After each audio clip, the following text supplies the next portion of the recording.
Hello అందరికీ ఈరోజు morning నుంచి ఈవినింగ్ వరకు నా డే ఎలా స్పెండ్ చేశానో మీతో అయితే షేర్ చేసుకుంటున్నాను. ఈరోజు మార్నింగ్ బ్రేక్ఫాస్ట్గా అయితే ఆరెంజ్ జ్యూస్ అయితే తీసుకుంటున్నాను. ఇంకా దాంతోపాటు ఎగ్స్ బాయిల్ చేసుకొని దానిపైన ఆనియన్స్, టొమాటో, కొత్తిమీర, పెప్పర్ ఇవన్నీ కూడా అయితే వేసుకొని తీసుకున్నాను అనమాట. ఇంకా ఆఫ్టర్నూన్ లంచ్గా అయితే ఇక్కడ బీరకాయతో టొమాటో ఆనియన్ వేసి కర్రీ చేశాను. ఇక్కడ తోటాకు పెసరపప్పు ఫ్రై అయితే చేశాను అనమాట. అండ్ ఇలా అయితే నా ప్లేట్ని అయితే రెడీ చేసుకున్నాను. పొడుగ్గా కట్ చేసుకున్న క్యారెట్స్, కీరా అండ్ కొంచెం పెరుగు అయితే తీసుకున్నాను అనమాట. ఇంకా 3 o'clock అలా అయితే ఇంట్లో వాళ్ళందరి కోసం వాటర్ మిలన్ కట్ చేశాను. అండ్ ఇక్కడైతే ఈవినింగ్ స్నాక్స్గా అయితే ఎర్లీ డిన్నర్ కదా, నేను ఇంటర్మీడియట్ ఫాస్టింగ్ చేస్తున్నాను కాబట్టి చాలా త్వరగా అయితే తినేస్తాను అనమాట. త్వరగా అయితే ఇలా రాస్మా అండ్ గ్రీన్ పీస్తో సలాడ్ అయితే తీసుకున్నాను.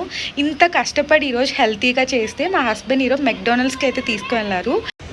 నేను ఈరోజు ఇంత కష్టపడి చేసిన డైట్ అంతా కూడా అయితే వేస్ట్ అయిపోయినట్టు అయితే అనిపించింది.